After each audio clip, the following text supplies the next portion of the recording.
Have you ever tried to organize a tournament? For your friends or maybe a school event? If you have, you know that the biggest headache isn't finding a trophy. It's figuring out who's supposed to play who. Well, today, we're going to solve that problem for good. Okay, let's just dive right in with a classic problem. You've got 7 teams, all fired up and ready to go. How in the world do you build a schedule that's fair for everyone and, actually makes sense? It can feel like a total puzzle, but trust me, there's a system to it. So, the official name for this master plan is a fixture.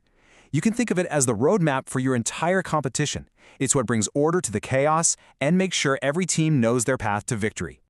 First up, let's talk about the most dramatic format out there, the knockout fixture. This one is all about high stakes and getting results fast. It's a perfect choice when you need to crown a champion and you don't have all day to do it.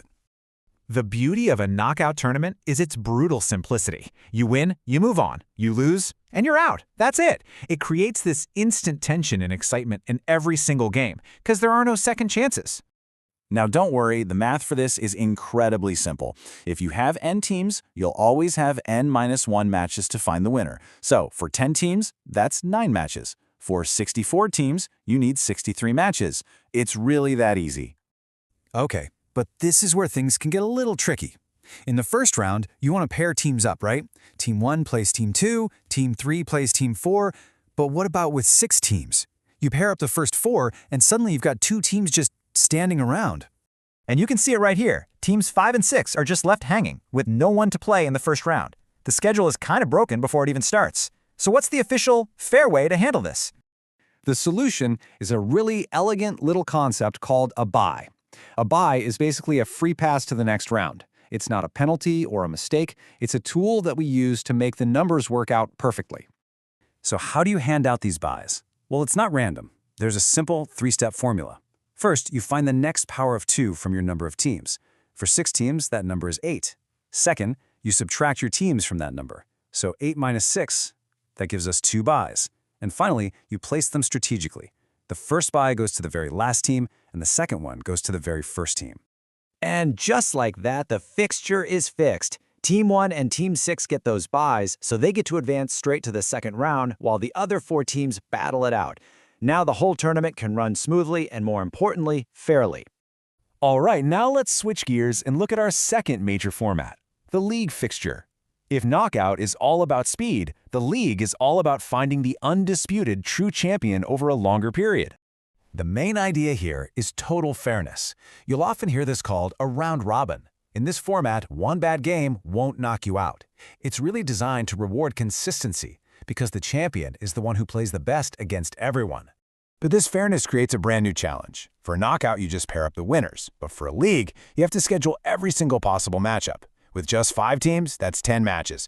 With 10 teams, it's 45. How on earth do you keep track of all that without making a mistake? Well, the best way to build this kind of schedule without messing up is a beautifully simple system called the staircase method. It makes sure no match ever gets missed. So here's how it works. You just start with Team 1 and list all of its matches.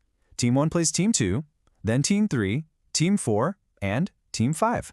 And boom, that's the first and the longest step of our staircase. All of Team 1's games are now locked in. Now, we just move on to Team 2. We don't need to schedule Team 2 versus Team 1 because we already did that in the first step. So we just schedule Team 2 against all the remaining teams, 3, 4, and 5. This makes up the second, slightly shorter step. And you just keep this pattern going. Team 3 plays the rest, which is just Teams 4 and 5. And then finally, Team 4 plays the only team it hasn't played yet, Team 5. And with that, our staircase is complete. By following the super simple visual method, you've created a perfect fixture. Every single matchup is accounted for, and there's zero chance you accidentally skipped a game. It's totally foolproof. Okay, so now that we know how to build both a knockout and a league fixture, we get to the big question. Which one should you actually choose for your tournament? It really all depends on your goals. Let's just break it down side by side. A knockout is fast. It uses that simple n-1 formula, which makes it perfect for a large number of teams or when you have limited time. A league, on the other hand, is a marathon, not a sprint. It takes way more matches, but it is the absolute best way to find the most consistent, deserving champion. So ultimately, the choice is yours. Are you putting together a quick, high-energy weekend event where excitement is everything? Or are you running a whole season where the goal is to find out, without a doubt, who's the best team? The structure you choose is going to shape the entire story of your tournament.